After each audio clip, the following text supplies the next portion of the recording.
एक उलटवासी कह रहे हैं, और इस उलटवासी को कह करके लोगों से कहना चाहिए एक बुझौल बात कर रहे हैं कि ऐसी बात करते हैं उलटवासी में कि लोग सोचते हैं कि ऐसा कैसे हो सकता है। तो आदमी को बड़ा रस मिलता है उलटवासियों में।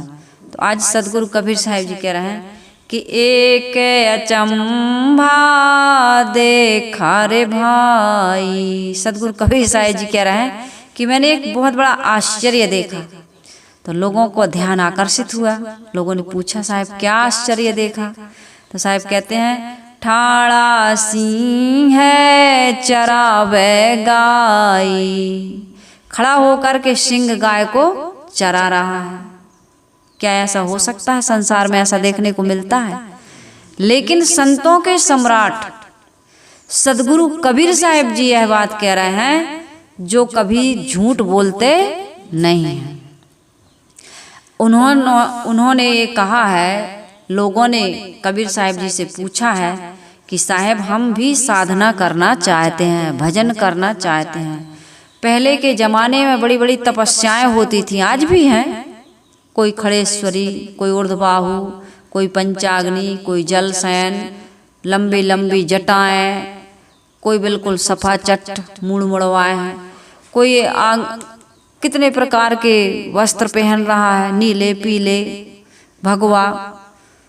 और संसार में ऐसे भी अभी भी देखते हैं ना आप लोग की जो जैनी मुनि होते हैं दिगंबरी, वो शरीर पर एक सूत भी, एक धागा भी नहीं डालते। कितने लोग जनेऊ पहनते ना, मतलब सूत भी नहीं रहता उनके शरीर में। तो लोगों ने देखा कि तरह तरह से लोग साधना कर रहे हैं, हम साधना कैसे करें। तो लोगों ने कहा कि साहब हम साधना भजन तपस्या कैसे करें, हमारा कल्याण कैसे होगा। तो साहब ने कहा भैया कुछ भी करने की आवश्यकता नहीं है। तुम घर वाले हो, गृहस्थी वाले हो, बाल बच्चे वाले हो, परिवार वाले हो, तुम मजदूर हो, खेती बिजनेस व्यापार कर रहे हो, समाज की सेवा कर रहे हो, ये सेवा ही पूजा कहलाती है, यही भजन कहलाता है। तुम अलग से समय निकालने की जरूरत नहीं है, कुछ भी ना करो। क्या करो? साहब से लोगों ने कहा आप कहते हो कुछ भी ना करो, तो कुछ नहीं करेंगे तो कल्याण कैसे होगा। हम भी तपस्या साधना भजन करना चाहते हैं। तो साहब ने कहा भजन करना चाहते हो तो मन की तरंग मार लो, हो गया भजन। आदत बुरी सुधार लो, हो गया भजन। लोगों ने कहा तपस्या, कितने लोग तपस्या के लिए कि भाई तपस्या करेंगे तो भगवान मिलेंगे। तो साहब ने कहा साच बराबर तप नहीं, झूठ बराबर पाप, जाके हृदय साच है ताके हृदय आप। साहब ने कहा साच बराबर तप नहीं। जो व्यक्ति सत्य बोलता है, सत्य रहने और सत्य आचरण से रहता है और अपने सत्य स्वरूप आत्मा को जानता है, उसमें स्थित होता है, उसे अलग से तपस्या करने की आवश्यकता नहीं। उसके समान कोई तपस्वी नहीं। आदमी सच बोले तो, सच को जाने, सच की रहने और सच के आचरण में यदि उसका जीवन बीत रहा है तो इससे बड़ी कोई तपस्या नहीं। तो ऐसे महान संत क्या ये झूठ बोल देंगे? साहब क्या कह रहे हैं? एक अचंभा देखा रे भाई। लोगों ने कहा क्या अचंभा देखा साहब, क्या आश्चर्य देखा आपने? बोले ठाड़ा सिंह है चरावे गाय। उन्होंने कहा कि शेर खड़ा होकर के गाय को चरा रहा, जबकि शेर तो गाय को खा जाता है। तो कहा, लोगों ने कहा ऐसा कैसे हो सकता है साहब? कहे अभी बताऊंगा, पहले मेरी पूरी बात तो सुन लो। कहे दूसरा अचंभा मैंने और देखा। लोगों ने कहा साहब बताओ बताओ दूसरा आश्चर्य क्या देखा? कहे पहले पूत पाछे भई माई। पहले पुत्र जन्म गया, उसके बाद में माँ का जन्म हुआ। कहे ऐसा कैसे होगा साहब? अरे भाई माँ होगी तभी तो पुत्र होगा। कहे अभी और सुनो। कहे और सुनाइए साहब, और सुनाइए। लोगों को बड़ा आश्चर्य लगा, अच्छा लगा सुनने में।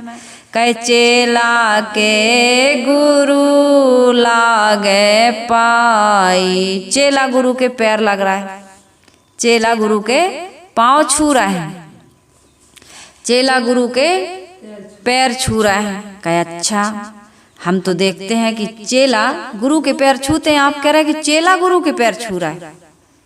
चेला को गुरु चेला के पैर छू रहा है। क्या कर रहे हैं? गुरु जी, गुरु महाराज चेला के पांव पर रहा है। कहे ऐसा कैसे हो सकता है साहब, ये तो हो ही नहीं सकता। कभी रुक जाओ और सुनो। कबीर साहब जी कह रहे हैं अभी पूरा नहीं हुआ है, अभी और सुनिए। बोले क्या? जल की मछली तरबर ब्याही। जल की मछली कहाँ ब्याही है? जबकि मछली का जीवन पानी है और मछली जल की रानी है। हाथ लगाओ तो डर जाती है और यदि बाहर निकाल दो तो मर जाती है। लेकिन साहब क्या कह रहे हैं कि जल की मछली तरबर ब्याही। जल में रहने वाली मछली का ब्याह कहाँ हो गया? आकाश तरुवर, पेड़ पर, ऊपर, पानी से बाहर।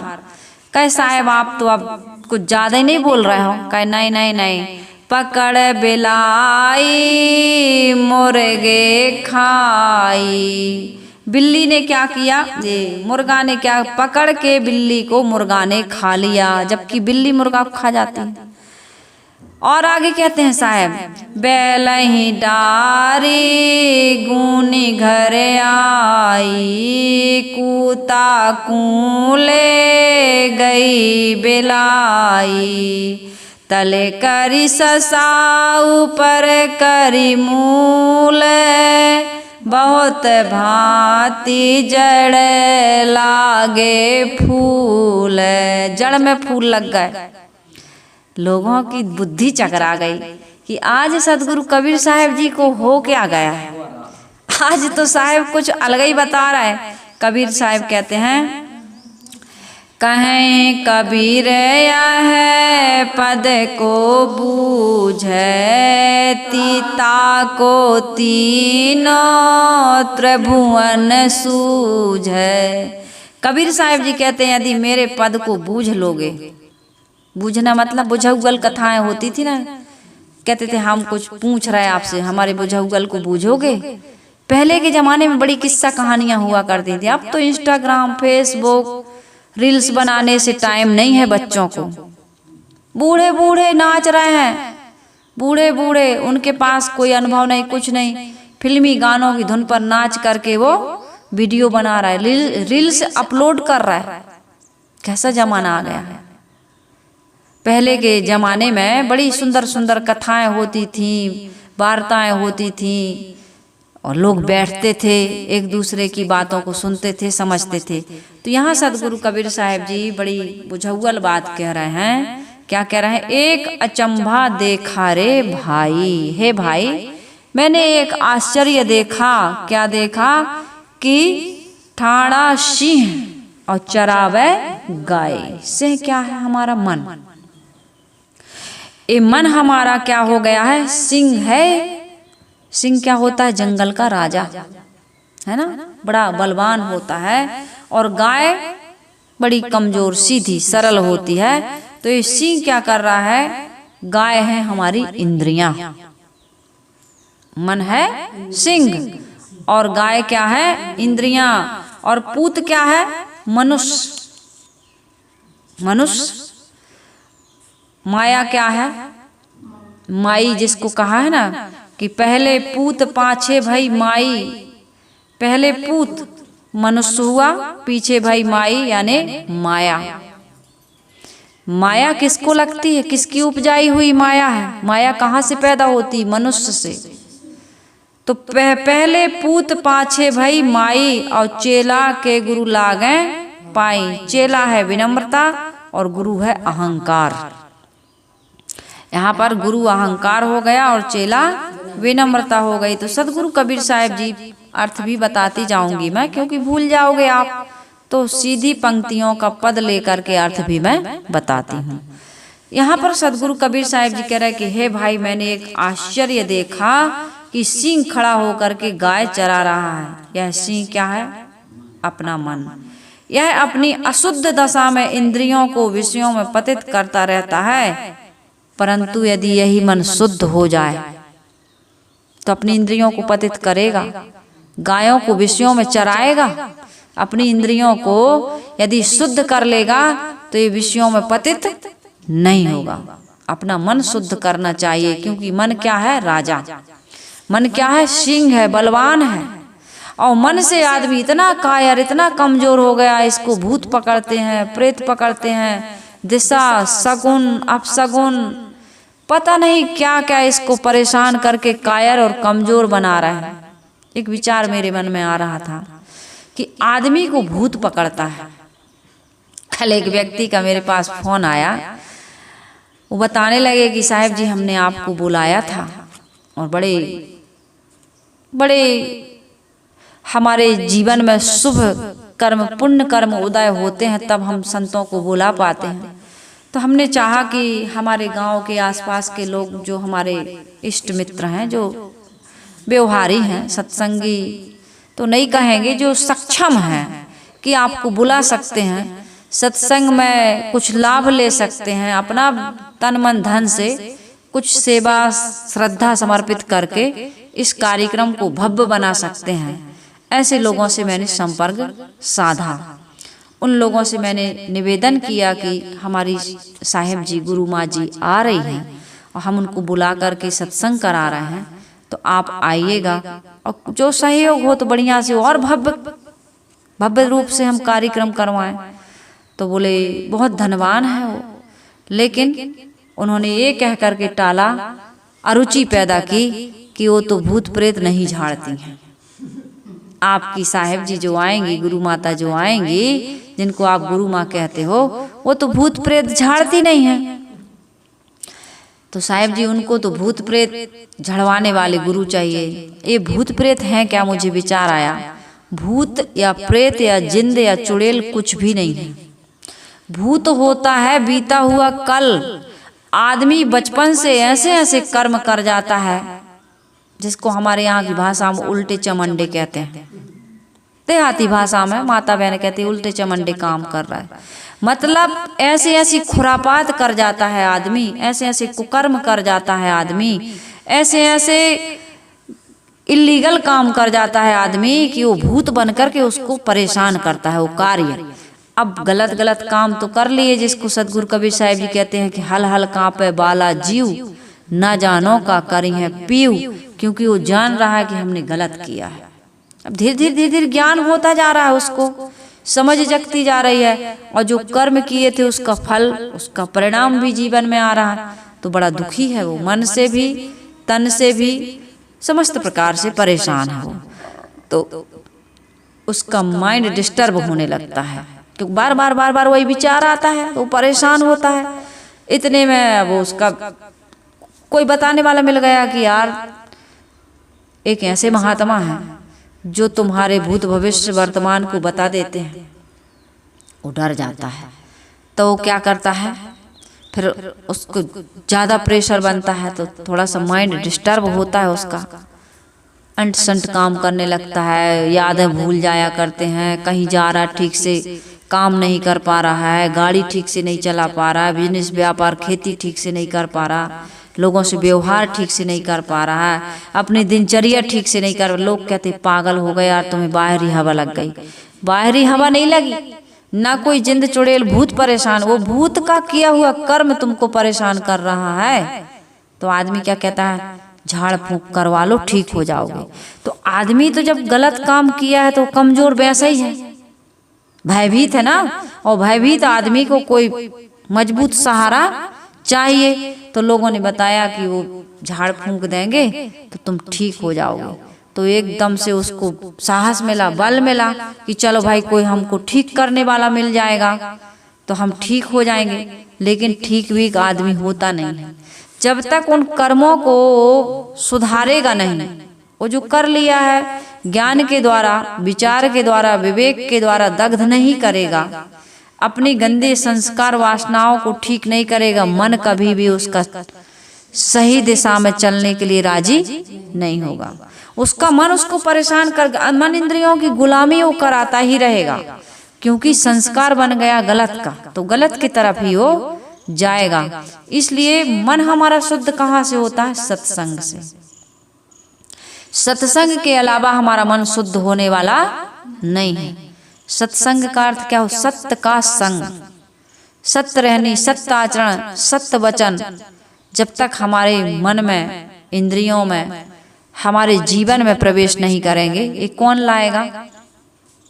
जो इस प्रकार की रहनी और आचरण वाला होगा, जिनको हम संत कहते हैं, सदगुरु कहते हैं, भगवान भी कहते हैं, हरि कहते हैं, हमारे दोषों को हरने वाले, कमियों को हरने वाले, हमें कमजोर से बलवान बनाने वाले। ऐसे सदगुरु संत के पास जा करके या संत को अपने घर बुला करके हमें ऐसा बलवान बनना चाहिए कि हमारा मन गंदी क्रियाओं में न जाए, इंद्रियों की गुलामी से मुक्त हो जाए। इंद्रियों की गुलामी क्या है? अब खाने लगे, पीने लगे, गलत गलत नाना प्रकार के दुर्व्यसन और दुराचरण करने लगे। बच्चे ऐसी गंदगी में फंस जाते हैं, इस इतने प्रकार के कि इस वीडियो में, इस ऑडियो में हम बोल नहीं सकते। ऐसी ऐसी गंदी आदतों के शिकार हो जाते हैं बच्चे बचपन से, कि बच्चे उस लत को छोड़ नहीं पाते हैं, उस आदत को छोड़ नहीं पाते हैं, उस कुसंग को त्याग नहीं पाते हैं, और फिर वो मन इंद्रियों की गुलामी में पड़े रहते हैं। जीवन उनका बर्बाद हो जाता है। इसलिए सदगुरु कबीर साहिब जी कह रहे हैं कि एक अचंभा देखा रे भाई, ठाड़ा सिंह है चरावे गाई। मन इतना बलवान है, लेकिन इंद्रियों की गुलामी करते करते क्या हो गया?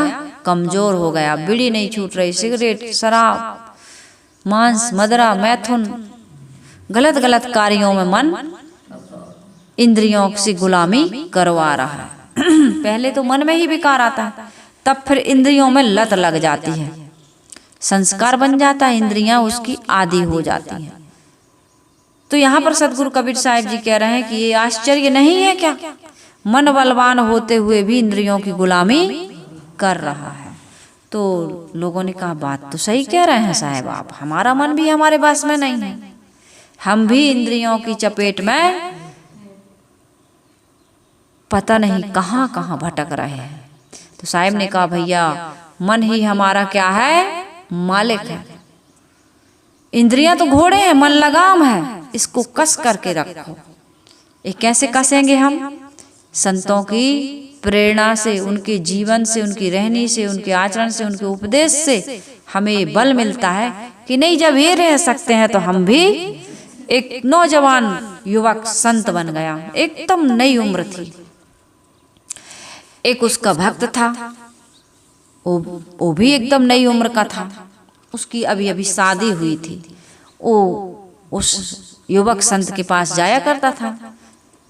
तो जाते जाते उसने एक दिन प्रश्न पूछा कि महाराज जी, एक प्रश्न है हमारे मन में, ये बहुत जटिल प्रश्न है लोगों के मन में, बड़ी इससे सब परेशान है इस प्रश्न को लेकर। तो उसके मन में बार बार यही विचार आता था कि मैं अपनी मन इंद्रियों को नहीं रोक पाता हूँ, मेरे गुरुजी कैसे रोकते होंगे? क्योंकि वो भी एकदम युवक है, नौजवान है, बिल्कुल अभी भरी जवानी में वो संत हो गए हैं। तो जब मैं अपनी इंद्रियों को, अपने मन को नहीं रोक पाता हूँ भोग वासना से, तो मेरे गुरुजी कैसे रोकते होंगे? तो एक दिन उसने हिम्मत करके पूछ लिया कि गुरुदेव मेरी गलती को क्षमा करें, मेरे मन में एक बड़ी शंका उठा करती है, प्रश्न उठा करता है, आज आपसे मैं पूछना चाहता हूँ।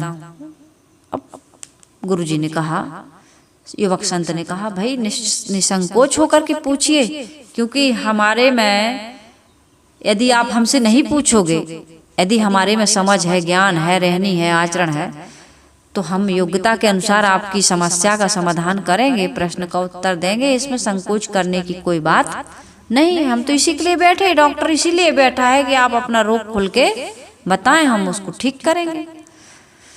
तो कहा, महाराज जी हमारे मन में एक ही ठो प्रश्न है गुरुदेव, हम अपनी इंद्रियों को, मन को नहीं रोक पाते हैं, आप कैसे रोकते हो? अरे बोले भैया, ये कहाँ का प्रश्न आपने पूछ दिया। आपके लक्षणों को देख करके, आपके चेहरे को पढ़ करके मैं देख रहा हूँ, जान रहा हूँ कि कल का सूरज तुम नहीं देखोगे, कल सुबह सुबह 4 बजे ही तुम्हारा शरीर छूट जाएगा।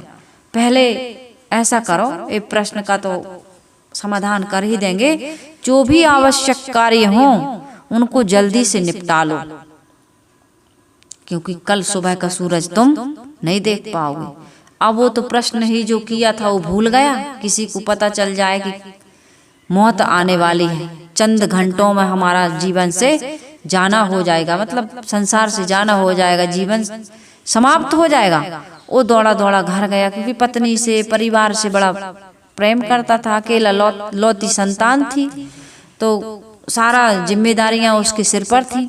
तो दौड़ करके घर गया। घर के जितने भी लोगों से बुराई थी, भलाई थी, जो भी बतियाना था, क्षमा मांगना था, लेन देन करना था, पत्नी को जो भी बताना था, जो भी प्यार देना था, बताया तो नहीं किसी को, लेकिन एकदम दुखी हो गया, परेशान, चिंतित।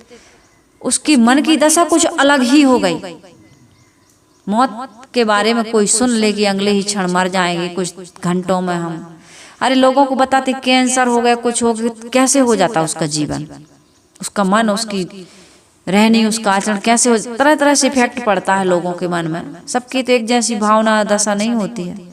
लेकिन वो व्यक्ति गया कि सत्संग से जुड़ा था, जा करके उसने सारे काम निपटाए जल्दी जल्दी, जिससे गलती थी माफी मांगी, जो भी किया उसने सारी चीजें। पत्नी आई रात में, अब उसका तो मन कहीं नहीं लग रहा था। पत्नी मजाक करने लगी, विनोद करने लगी, थोड़ा सा उसके साथ में घुलना मिलना चाहिए, उसने दूर कर दिया पत्नी को। पत्नी ने कहा क्या हुआ, तबीयत खराब है? कहा नहीं नहीं कुछ भी नहीं है, बस आराम करो, सो जाओ, आज मैं बहुत थका हूँ, परेशान हूँ, थोड़ा सा मैं सोना चाहता हूँ। अब उसको कहाँ नींद आएगी। पत्नी को समझा बुझा दिया, पत्नी सो गई। अब वो देख रहा है बस 11 बज गए, 12 बज गए, 1 बज गया, 2 बज गए, 3 बज गए, 3:30 बज गए, 3:45 बज गए, बस 10 मिनट बचे, बस 5 मिनट, बस अब मरने वाला हूँ। मरा नहीं मरा नहीं। वो 4 बजे ही उठ गया, स्नान किया और गुरुजी के पास दरवाजा खटखटाने पहुंच गया। गुरुदेव गुरुदेव, मैं तो मरा नहीं। गुरुजी ने कहा भैया मरे कि जिए हमें सब पता है, तुम मरे नहीं तभी तो हमारे पास आए हो, मर गए होते तो हमें तुम्हारे पास आना पड़ता। पहले ये बताओ, जो प्रश्न तुमने किया था कल कि काम वासना हमें बहुत परेशान करती, तुम काम वासना को कैसे जीत लेते हो? तुम्हारी मन इंद्रियां काम वासना की तरफ कभी उत्तेजित होती हैं कि नहीं होती? विचार में विकार आता है कि नहीं आता? इंद्रियों में उत्तेजना होती है कि नहीं होती? तो इसका ये मैंने जवाब दिया था प्रैक्टिकल में। तुम्हें मौत दिखलाई थी कि कल तुम मर जाओगे, 4 बजे तुम्हारा शरीर छूट जाएगा, सुबह का सूरज नहीं देखोगे। इसलिए कहा था तुम्हें काम वासना ने कितना सताया, कितना विकार आया मन में। कहे गुरुजी विकार की तो बात ही छोड़ दो, जिसके आगे मौत की तलवार लटक रही हो। कहे हमने तो तुम्हें 4 बजे का समय दिया था, लेकिन मैं अपने जीवन में संतों के ज्ञान के अनुसार ऐसा मान बैठा हूँ, क्योंकि ये हकीकत है कि पल में प्रलय होएगी। पल में प्रलय बीतिया, कहते हैं पल में प्रलय हो जाता है। कल की सच्ची घटना बताऊं, रात के 11 बजे, वो परसों हो जाएगा, आज है ना, कौन तारीख है आज? 11 है। ये 9 तारीख की रात की बात है। 9:30 बजे भाई ने फोन लगाया अपने छोटे भाई को, एकदम नौजवान, कि कहाँ हो? बोला मैं नरसिंहपुर में हूँ, बस आधे घंटे में आ जाऊंगा। फोन लगा के बेचारा थोड़ा झपकी आ गई, नींद आ गई। 10:30 बजे उसने फिर फोन लगाया, ऐसा सुनने को मिला मुझे, अभी पूरा सच्चाई सामने नहीं आई है। फोन लगाया तो पुलिस ने फोन उठाया, 11:30 बज गए थे कहते हैं रात के। पुलिस ने फोन उठाया, बोला एक्सीडेंट हो गया। क्षण मात्र में बिल्कुल पहुंचने ही वाला था। गांव कितने किलोमीटर होगा? 2 या 3 किलोमीटर दूर, बिल्कुल घर में गांव में पहुंचने वाला था कि ऐसी उसकी 4 व्हीलर ऐसी टकराई, खाई में ऐसे गिरी, थोड़ा सा रोड में टर्न था कि सेकंड लगा होगा उसको, 1 सेकंड, इतनी स्पीड में था कि गाड़ी तो चली जाएगी, अब कबाड़ी में कुछ भी बचा नहीं, और तुरंत उसकी मौत हो गई। डेड बॉडी कहाँ गई? पोस्टमार्टम के लिए। 12 बजे उसका क्रियाकर्म हो गया। कहाँ उस बताइए, एक सेकंड में आदमी कहाँ से कहाँ पहुंच जाता है।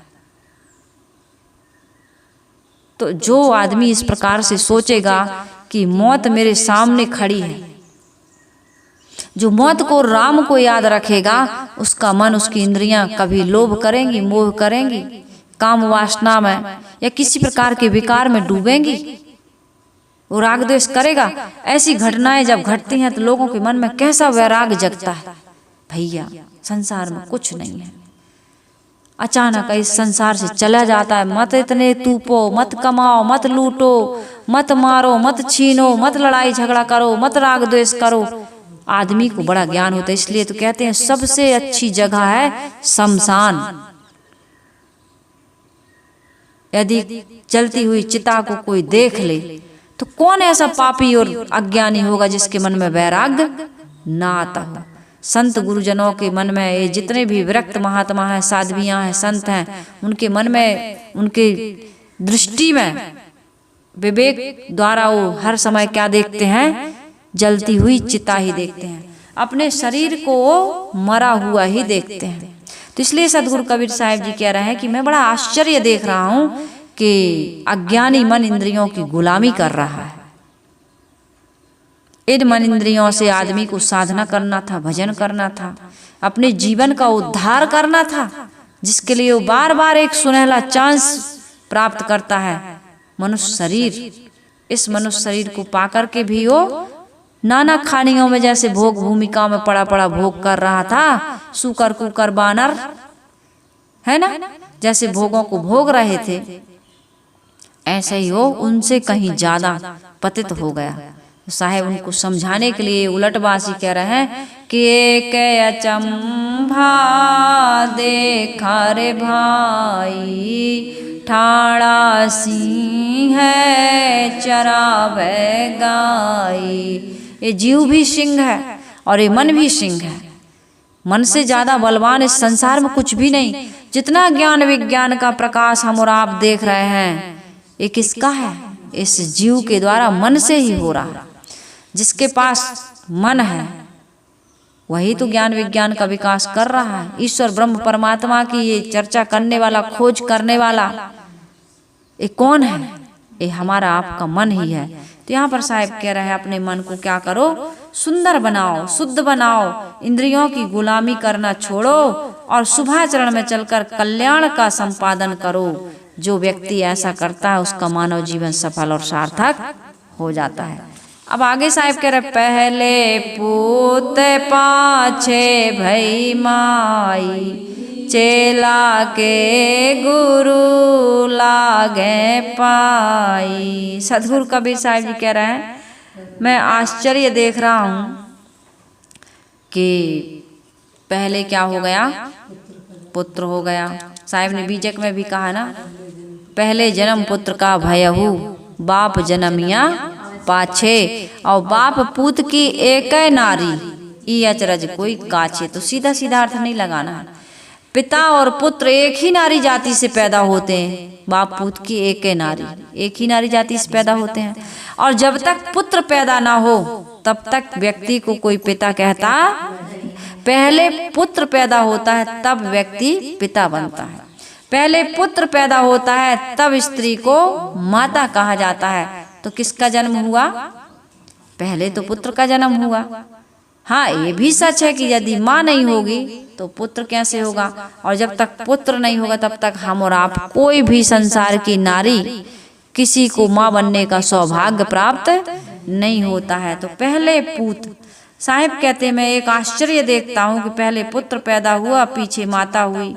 इतना ही नहीं, गुरु के पैरों को पकड़ करके चेला उसका अभिवादन कर रहा है। पुत्र मनुष्य है, पहले मनुष्य पैदा होता है, फिर धीरे धीरे जितना संसार को जानता है उसके मन में उतनी उतनी माया पैदा होती जाती है।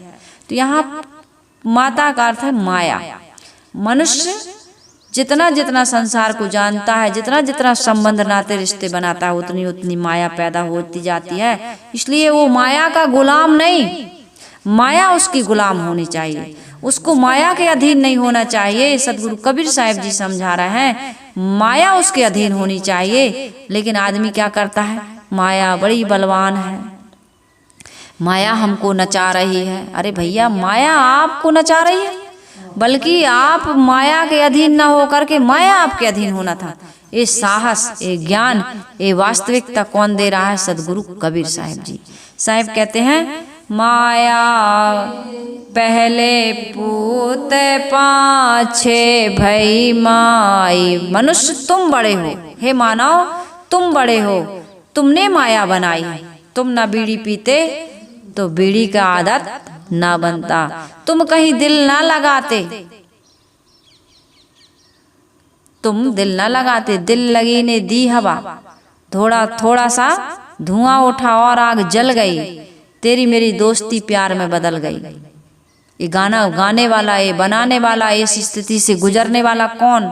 मनुष्य है, आदमी है कि नहीं है? यदि आदमी अपनी माया को इस तरह से पानी ना डाले, इस तरह से उसको स्थान ना दे अपने जीवन में, तो गुलाम बनेगा। माया बड़ी है कि मनुष्य बड़ा है? मनुष्य की बनाई हुई माया मनुष्य से बड़े कैसे हो जाएगी? आदमी कहता नहीं साहब, हम तो उसके बिना रह नहीं पाएंगे, वो तो हमें चाहिए ही। मिलो न तुम तो तुम्हारे बिना रहना नहीं, तुम्हारे बिना जीना नहीं। कैसे कैसे गाना बना बना के आदमी इन नौजवानों को पथभ्रष्ट कर रहा है। आदमी ने ही तो बनाया है। ऐसे गाना गाकर, ऐसे ग्रंथ लिखकर, ऐसी चर्चाएं करके, ऐसे उदाहरण दे दे करके, नहीं नहीं नहीं नहीं, तुम साधना नहीं कर सकते, तुम मन इंद्रियों को नहीं जीत सकते। देखो देवी देवता पतित हो गए, देवी देवताओं का तो काम ही है पतित होना। संत महात्माओं का उदाहरण दो, संत महात्माओं को देखो, अपनी शक्ति को पहचानो। आपन तेज समारो आपे, तीनों लोग हाँफते कांपे। ये झूठी झूठी कहानियां बना करके उनका वीर्य खलित हो गया, उसने पी लिया, उसको बच्चा, वीर्य पीने से बच्चा पैदा होता है। मुंह में बच्चादानी है कि कहाँ बच्चादानी है? आमाशय में बच्चादानी। अरे भाई, गर्भाशय में जब तक वीर्य नहीं जाएगा तब तक बच्चा कैसे पैदा हो जाएगा? देखो, वो नहीं रोक पाए, शंकर भगवान नहीं रोक पाए, हनुमान नहीं रोक पाए, ये नहीं रोक पाए, वो नहीं रोक पाए। झूठी झूठी कथाएं बता बता करके आदमी को और पतित कर, और कमजोर कर दिया।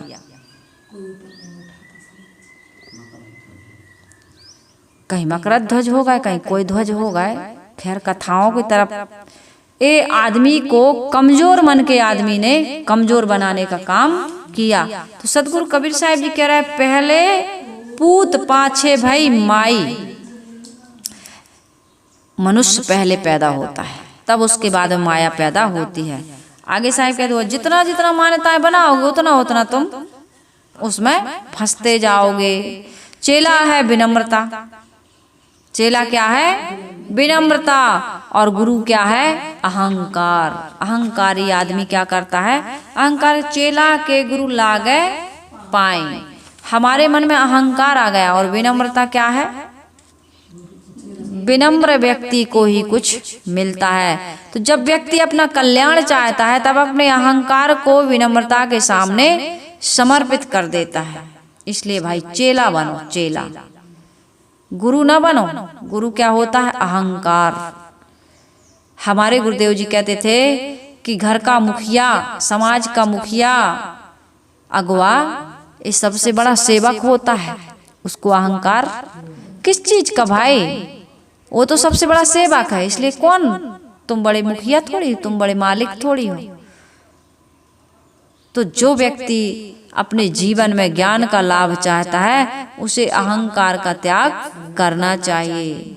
यही है सदगुरु कबीर साहिब जी कह रहे हैं कि चेला के गुरु लागे पाई। गुरु अर्थात अहंकार को त्याग करके आप विनम्रता को धारण करो। यही गुरु का, चेला का पैर पड़ना है। आगे साहिब कह रहे, जल की मछरी तर भर ब्याही, पकड़ बिलाई मुर्गे खाई। मुर्गे है ज्ञान, और बिलाई है, बिलाई क्या है? तृष्णा।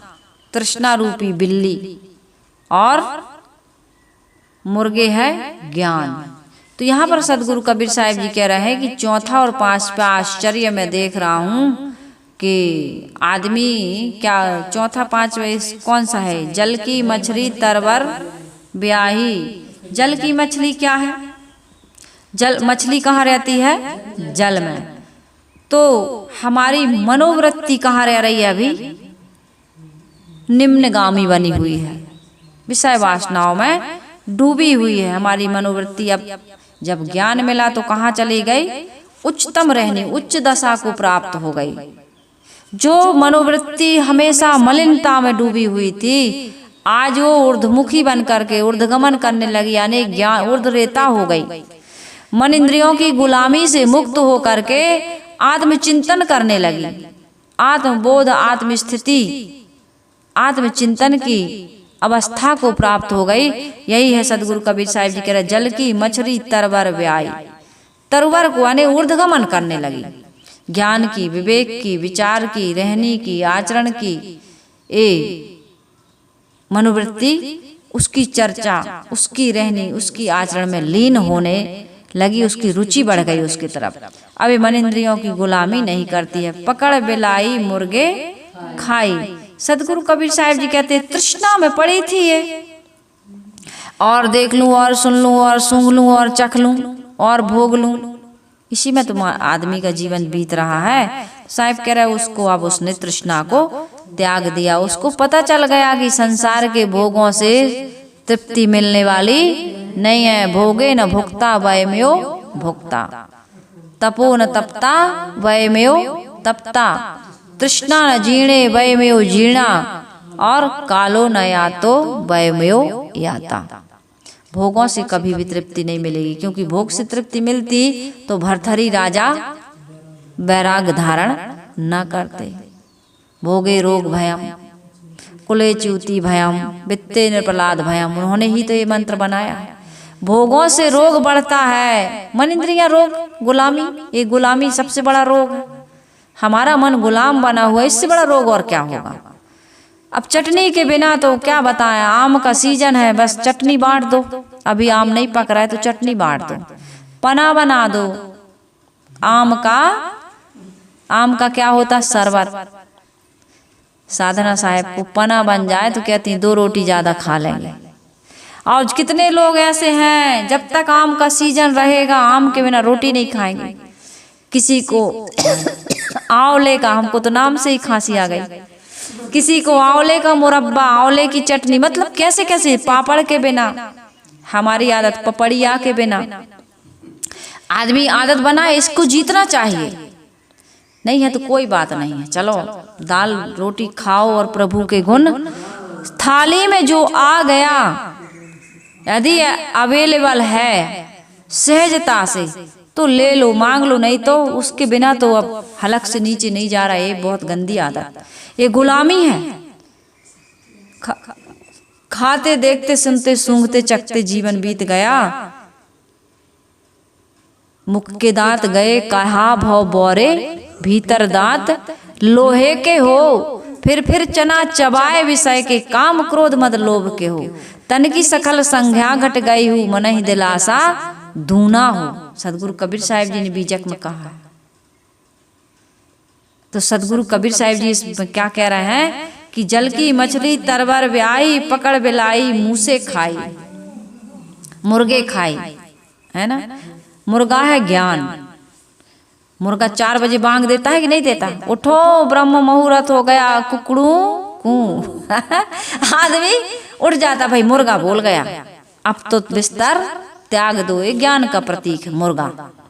तो पकड़ बिलाई मुर्गे खाई, बिलाई तृष्णा, तृष्णा को ज्ञान रूपी मुर्गा ने खा लिया, बिल्ली को खा गया।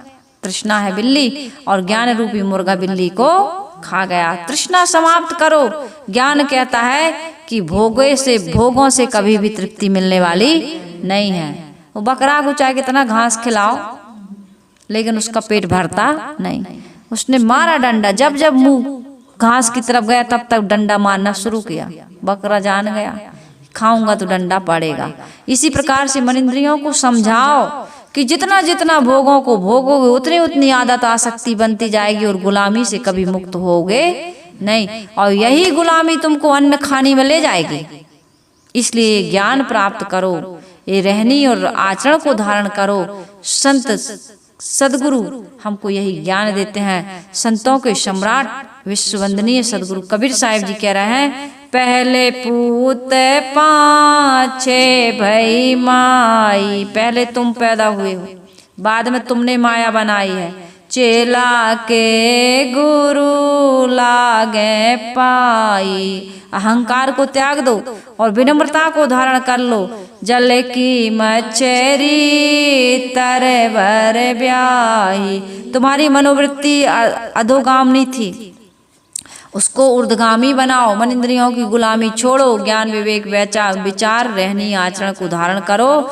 पकर बिलाई मुर्गे खाई। तृष्णा रूपी बिल्ली को ज्ञान रूपी मुर्गा से समाप्त कर दो। आगे साहेब कह रहे हैं, बैलही डारी गुनी घर आई। कूता कूले गई बिलाई। सदगुरु कबीर साहिब जी कह रहे हैं, बैल को, बैल है देह, साहिब कह रहे देह को गूनी टाट का बोरा। इस देह क्या है? टाट का बोरा। गुड़ भौ ढील गोनी भई लचपच। साहिब ने बीजक में कहा, कहा न माना हूं मोरा हो। ताजी तुर्की कबहू न साधहूं, चढ़े काठ के घोरा हो। ये गुड़ भौ ढील अर्थात गुड़ जब बारिश में गीला हो जाता है, ढीला तो लचपच बह जाता है। इसलिए लोग जो समझदार हैं, जिन लोगों ने गुड़ लिया होगा, अभी बना के रखा होगा, हम लोगों ने भी लिया है, रखा है, गुड़ का प्रयोग करना चाहिए। चीनी का प्रयोग बहुत कभी कभार, नहीं तो चीनी बिल्कुल त्याग दो। गुड़ खाओ, गुड़ में स्वास्थ्य वर्धक है और चीनी आदमी को नुकसान। सफेद जहर के नाम से चीनी, मैदा, नमक, ये 3 चीजें, मैदा, चीनी, नमक, ये बहुत नुकसान वाली है। गुड़, गुड़ क्या होता है? गुड़ खाना चाहिए। गुड़ को लोग क्या कहते हैं? गुड़ तो निम्न कोटि पे आता है। हम गुड़ नहीं, हम तो शक्कर खाते हैं। हम बड़े आदमी, और बड़े आदमी को ही बड़ी बड़ी बीमारियां होती हैं। तो ये गुड़ जिसने लिया होगा उनको बता दूं, या तो अपने से और पका लेना, क्योंकि अब भटिया वाला गुड़ वैसे वाला मिल नहीं रहा है। अब तो कच्चा गुड़ बेच देते हैं लोग वजन के। आदमी को लोभ लालच बहुत लग गया है। अब इतना लोभ, इतना लालच। आज किसानों के, हम लोग किसान एरिया में रहते हैं, किसानों के पास इतना अनाज हो रहा है कि वो बेचने में इतने परेशान है कि 8 दिन तक वहाँ वेयर हाउस में और सोसाइटी में वहाँ ट्राली और गाड़ियां लेकर के पड़े हैं। लाइन नहीं आ रही, नंबर नहीं आ रहा उनका, ऐसा वहाँ पर। अभी कल एक किसान से मेरी बात हुई, बोले क्या करेंगे साहब जी, इतना उपजा रहा है किसान कि अभी धान नहीं बेच पाई कि सर्दी की फसल आ गई, और सर्दी की फसल नहीं बेच पाई तो ये गर्मी की फसल आ गई। अभी गेहूं और चना नहीं बिक रहा है, और अब भी मूंग आने वाली है, उड़द आने वाला है, और ये मूंग उड़द खत्म नहीं होगा फिर धान आ जाएगी, फिर मक्का आ जाएगा। सरकार भी क्या करे, इतना भंडार भरा है, कहाँ ले, कहाँ रखे, कहाँ स्टोरेज करे। तो यहाँ पर मैं ये कह रही थी कि आदमी इतना कमा रहा है, इतना वो कर रहा है। यहाँ पर है बैल, ये देह गुड़ को, गुड़ पर से मैं बता रही थी, है ना, कि गुड़ को उबाल करके या धूप में सुखा करके रखना, तो जैसे कहते हैं शरीर में तो बरसात में कीड़े हो जाते हैं, गुड़ बह जाता है, लचपच हो जाता है। ये गुड़ के अर्थात हमारा शरीर के लिए साहब कह रहे हैं कि बैल ही डार गोनी घर आई। बैल क्या है? शरीर। शरीर क्या हो गया है? बिल्कुल कमजोर हो गया है। आदमी का शरीर क्या हो गया? गूनी यानी टाट का बोरा, एकदम गुड़ भौ ढील गोनी भई लचपच, कहा न मानहु मोरा हो। ताजी तुर्की कबहू न साधहु, चढ़े काठ के घोड़ा हो। आदमी नौजवानी में, स्वस्थ अवस्था में मन इंद्रियों को सुबस नहीं करता है, भजन नहीं करता है, सत्संग नहीं करता है, साधना नहीं करता है, धर्म और परमार्थ का कार्य नहीं करता है, दान पुण्य नहीं करता है, अपनी संपत्ति को, अपने शरीर को, अपने समय को सही जगह में नहीं लगाता है, और अंततः होता क्या है? केवल वो पश्चाताप करता रह जाता है, कुछ भी हाथ में नहीं आता है। तो यहाँ पर सदगुरु कबीर साहिब जी कह रहे हैं, गोनी टाट का बोरा, ये है अंतःकरण। इस अंतःकरण में हम अच्छे पवित्र कर्मों का संस्कार अर्जित करेंगे तभी तो सुख मिलेगा, और पवित्र कर्मों का संस्कार अर्जित करेंगे नहीं तो सुख कहाँ से मिलेगा। सुख किससे मिलता है? धन से नहीं, धन के सदुपयोग से जो हमारे अंदर में सुंदर संस्कार अर्जित हमने किए हैं। धन था तो हमने धर्म में लगाया। धन कहाँ लगाया? धर्म में। पहले पुत्र परिवार का, अपने घर का भरण पोषण तो करना ही पड़ता है, अपने शरीर में लगाना ही पड़ता है, लेकिन केवल इतना ही नहीं, धन को धर्म में भी लगाना चाहिए। दान भी करो, पुण्य भी करो, दुखी को, पवित्र आत्मा को, अपने कमाई हुई संपत्ति को दो। यदि आप अपनी संपत्ति को केवल अपने परिवार तक सीमित रखते हैं, केवल अपने शरीर भोग तक सीमित रखते हैं, इससे पुण्य और परमार्थ नहीं करते हैं, तो हमारे आपके अंतःकरण में सुंदर संस्कार नहीं बनेंगे। किसी दुखी के, असहाय के, किसी पवित्र आत्मा के सहयोग में हमने अपने धन को, अपने तन को, अपने मन को नहीं लगाया है, तो अंतःकरण में पवित्र संस्कार नहीं बनेंगे। भलाई करो, परोपकार करो, परहित सरस धर्म नहीं भाई, और पर पीड़ा सम नहीं है। किसी को पीड़ा तो दो ही मत, लेकिन दूसरों को परहित कैसे करोगे? अपने मन से, अपनी वाणी से, अपनी इंद्रियों से, अपनी कमाई हुई संपत्ति से, इसी से तो करो। ये तो साधन है, और क्या साधन है? मन हमारा साधन है, तन हमारा साधन है, धन हमारा साधन है। इस साधन का हमें सदुपयोग करना चाहिए। सदगुरु कबीर साहिब जी कहते हैं, बेला ही डार गौन घर आई। अर्थात सदगुरु कबीर साहिब जी कह रहे हैं कि हमें क्या करना चाहिए? अपने मन को, अपने तन को, अपने धन को परमार्थ में लगाना चाहिए। संसार में बोरे में अन्न भरकर बैल पर लाद दिया जाता है और वह उसे घर ले जा करके पहुंचा देता है। पहले साधन क्या था? सवारी का, ऊंट, घोड़ा, खच्चर, बैल। हमने देखा है हमारे बचपन में कि बैलगाड़ी होती थी, बैल होते थे, इधर से उधर माल ढो। अब तो ये ट्रैक्टर, ट्राली, क्या क्या साधन सब चल गए हैं, है ना, 460 डग्गा, क्या क्या सब चल रहे हैं ना। लेकिन पहले बैलगाड़ी थी, तो बैल में क्या करते थे? सामान को, अन्न को, जो भी चीज थी लाद देते थे और बैल घर पहुंचा देता था। तो यहाँ पर सदगुरु कबीर साहिब जी यह कह रहे हैं कि बोरे ने बैल को ही लाद कर घर पहुंचा दिया और बिल्ली ने कुत्ते को धर दबोचा। अर्थात यहाँ क्या है? बैल है देह, बोरा है अंतःकरण। पहले यह देह अपने अध्यास में अंतःकरण को ढोता है। शरीर में अंतःकरण क्या बन गया? बैल तो हो गया देह और बोरा हो गया अंतःकरण, और यह देह अध्यास में अंतःकरण को ढोता है। परंतु अब ज्ञान दशा में अंतःकरण विवेक ज्योति हो गया, है ना, और अंतःकरण में ज्ञान का प्रकाश हो गया। अब वो क्या कर रहा है? देह को कल्याण दशा में चला करके जीव को स्वरूप स्थिति रूपी घर को पहुंचा रहा है। पहले तो देह का अध्यास था अंतःकरण में, तो विषयों की ओर ले जाता था, लेकिन अब क्या हो रहा है? अब देह का अध्यास खत्म हो गया।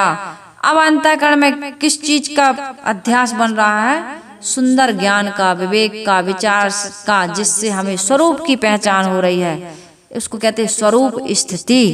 अब स्वरूप स्थिति रूपी घर में पहुंचने का साधन हमें प्राप्त हो गया। कहाँ से? गुरु के ज्ञान से। यदि गुरु का ज्ञान ना मिलता तो हम तो देह, इंद्रिय, मन की गुलामी में ही लगे रहते, और इसके तन के, धन के और मन के दुरुपयोग कर करके हम कहाँ पहुंच जाते? कहाँ पहुंचते? नाना खानियों में। वहां जाकर के केवल भोग भूमिका, केवल भोजन और प्रजनन में ही पूरा जीवन चला जाता। सभी खानियों में यही हो रहा। केवल मनुष्य शरीर में ही ये काम नहीं हो पा रहा। इसमें भजन भी होता है, इसमें साधन भी होता है, इस सत्संग होता है, सदग्रंथों का अध्ययन होता है। ये गुरुवाणी जो सुनाई जाती है, किसको सुनाई जाती है? सत्संग में आना किसको निमंत्रण देने जाते हो? गाय, भैंस, बिल्ली, बकरी को, मुर्गी, मुर्गा को, बंदर को, सूकर, कुकर को? मनुष्य को, क्योंकि मनुष्य इस ज्ञान विचार का सुनने का अधिकारी है, और आज सुन करके अपने जीवन को सुंदर बना करके कल्याण और मोक्ष प्राप्त करता है, सुख शांति प्राप्त करता है। तो यहाँ पर सदगुरु कबीर साहिब जी कह रहे हैं, अंतःकरण विवेक से ज्योतित हो गया और वह देह को कल्याण दशा में चलाकर जीव को स्वरूप स्थिति की ओर पहुंचा रहा है। कल्याण दशा में चलोगे तभी तो स्वरूप स्थिति को प्राप्त कर पाओगे। कल्याण दशा में नहीं चलोगे। कल्याण दशा क्या है? सद्गुण, सद आचरण, सद ज्ञान, इसमें सब आ जाता है। दया, क्षमा, शील, विवेक, विचार, गुरु भक्ति, मैत्री, करुणा, मुदिता, उपेक्षा, चतुष्टय, अंतःकरण को शुद्ध करने के जितने भी साधन हैं, अष्ट महासद्गुण धारण करना है। तो इससे क्या होगा? यम, नियम, आसन, प्राणायाम, प्रत्याहार, धारणा, ध्यान, समाधि, ये कैसे प्राप्त होगा? कहाँ प्राप्त होगा? सत्संग में और मानव शरीर में। किसके द्वारा प्राप्त होगा? संत गुरुजनों के प्राप्त, संत गुरुजनों के द्वारा प्राप्त होगा। अन्य कोई उपाय नहीं है। चाहे जितना पूजा कर लो, जितना पाठ कर लो, जितना गंगा नहा लो, ये कुछ भी होने वाला, वो तो करना चाहिए, उसकी कोई मना नहीं है। अब कुछ लोग संदेह करते हैं कि ये लोग पूजा पाठ नहीं करते हैं, दिन भर करते क्या है आश्रम में? जब पूजा ही पाठ नहीं करते, दिन भर क्या करते हैं? पूजा पाठ किसको समझते हैं लोग? मूर्ति को नहला देना, पत्थर को, पत्थर के भगवान होते ना। पत्थर नहीं कह रहे यार, पत्थर को भगवान बनाया है। अरे माता पिता गुरुजन हमारे जो साथ में रहने वाले लोग, वही तो भगवान है, वही तो मूर्ति है। उनके साथ सुंदर व्यवहार करना, उनकी सेवा करना, उनके साथ पवित्र आचरण करना, यही तो पूजा है। यही हम लोग करते रहते हैं। तो यहाँ पर मैं ये बता रही हूँ, सदगुरु कबीर साहिब जी कह रहे हैं कि हमें क्या करना चाहिए? इस उलटवासी को सुनकर के कुछ ज्ञान प्राप्त करना चाहिए, समझ प्राप्त करना चाहिए। साहिब कह रहे हैं, तली करी ससाऊ पर करी मूल, बहुत भांति जड़ लागे फूल। तरी यानी तर, नीचे, ससा यानी शाखाएं, हमारी सारी इंद्रियां। कर्म इंद्रियां कहाँ हैं? ज्ञान इंद्रियां ऊपर और कर्म इंद्रियां नीचे। ऊपर हमारा मस्तिष्क है। क्या है? मस्तिष्क, हेड क्वार्टर, हेड ऑफिस, यहीं से संकेत मिलता है, यहीं से सारा कहाँ क्या करना है आपको यहीं से पूरा संचालन यहीं से होगा। जो बुद्धि कहेगी, जो दिमाग कहेगा, वही तो करोगे। तो साहिब कह रहे हैं कि इंद्रियां तो नीचे हैं, लेकिन आपको ऑर्डर देने वाला मालिक कहाँ बैठा है? यंत्र कहाँ लगा हुआ है? ऊपर लगा हुआ है। ऊपर मस्तिष्क और मूल क्या है? तर करी ससा, ऊपर करी मूल। मूल है विचार। जैसा विचार वैसा व्यवहार, वैसा ही आचरण। व्यवहार कहो, आचरण कहो। तो विचार कहाँ से उठता है? ऊपर से। तली करी ससा। ससा क्या बताया मैंने? याद है? ससा यानी इंद्रियां। अरे भाई, जब हम कह रहे हैं तल इंद्रियां, तल नीचे में इंद्रियां हैं, कर्म इंद्रियां नीचे की ओर है। भोग भूमिका, जहां से आदमी योनि और खानी में जाता है, नाना प्रकार के भोगों को प्राप्त करता है, वो इंद्रियां कहाँ है? नीचे। तली करी ससा। ससा यानी इंद्रियां नीचे, नीचे की ओर हैं। और ऊपर करी मूल। ऊपर में क्या है? मस्तिष्क है। मूल क्या है? विचार। तो आदमी की इंद्रियां कहाँ पर है? कर्म इंद्रियां नीचे। सतगुरु कबीर साहिब जी कहते हैं, आश्चर्य देखता हूँ कि पेड़ की शाखाएं कहाँ हैं? नीचे। ये शरीर धारण करने की जड़ कहाँ है? नीचे। समझ में आ रहा कुछ? शरीर धारण कराने की जो जड़ है, यानी पेड़ खड़ा रहता है जड़ से, तो ये शरीर बनता है। नाना खानियों में जीव जाता है। ये कहाँ से जाता है? जड़ से जाता है। तो जड़ कहाँ है? नीचे। और जड़ में अनेक प्रकार के फूल तथा फल लगे हैं। इसी के कारण से नाना प्रकार के कर्म हो रहे हैं जीव से। और ऐसा शरीर है, इंद्रियां शाखाएं हैं जो निम्नगामी हैं, और विचारों का केंद्र कहाँ है? मस्तिष्क। मस्तिष्क कहाँ है? जड़ कहाँ है? ऊपर है। यानी कि मूल तो सारी चीजें तो तुम्हारे ये जो शाखाओं में पानी सींचने वाला जो स्रोत है वो कहाँ है? ऊपर है। बहुत भांति जड़ लागे फूल, ये मन में ही नाना प्रकार के विचार जगते हैं, वही है फूल। मस्तिष्क हमारा कैसा होना चाहिए? शुद्ध होना चाहिए, उसमें ज्ञान विज्ञान और शांति के फूल खिलना चाहिए, वासना के फूल नहीं खिलने चाहिए। यहाँ पर वासना के फूल खिल रहे हैं, तो वासनाओं के फूल जब तक खिलोगे तब तक संसार में भटकते रहोगे। यदि इसमें ज्ञान विज्ञान के शांति के फूल खिल गए, मस्तिष्क हमारा शुद्ध हो गया, सुबस हो गया, तो पूरा जीवन क्या होगा? मोक्ष और कल्याण के निकट होगा। आंख बंद करके ना सुनो, आंख खोल करके सुनो, एकाग्रता से सुनो। यदि इन बातों को नहीं सुन पाओगे, दिमाग में नहीं बैठा पाओगे, तो कभी भी कल्याण और मोक्ष नहीं हो सकता। कल्याण और मोक्ष का अर्थ है दुखों से निवृत्ति नहीं होगी, 84 में भटकोगे। 4 खानियों से आपको कोई मुक्त करने वाला नहीं है, इसलिए ज्ञान से सुनो। कान से भी नहीं सुन पा रहे हो, कान जब ध्यान से सुनोगे तब कान से सुन पाओगे, नहीं तो कही हुई बात भी कान से नहीं सुन पाता आदमी। कान के साथ साथ ध्यान भी चाहिए, है कि नहीं? इसलिए पूरी एकाग्रता से बातों को सुनो। बताओ मस्तिष्क कैसा होना चाहिए? कैसा होना चाहिए? यहाँ पर किस प्रकार के फूल खिलने चाहिए? ज्ञान विवेक विचार और शांति के फूल खिलने चाहिए, जिससे क्या होगा? कल्याण होगा, जिससे शांति मिलेगी, दुखों से निवृत्ति होगी। तो ये सदगुरु कबीर साहब जी का बड़ा सुंदर पद कि कल्याण के और मोक्ष के फल फूल लगने चाहिए। कहाँ लगने चाहिए? मस्तिष्क में। और वो कहाँ है? हमारा ऊपर है। सदगुरु कबीर साहब जी ते कह रहे हैं, कहें कबीर यह पद को बूझे, तीनों लोक ताको तीनों त्रिभुवन सूझे।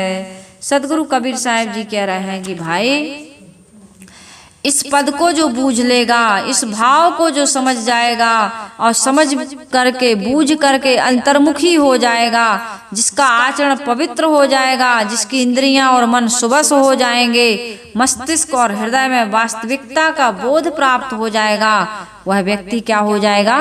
जीवन मुक्त हो जाएगा। इसलिए सदगुरु कबीर साहब जी उलटवासी कह करके लोगों का ध्यान आकर्षित कर रहे हैं कि बातों को समझो।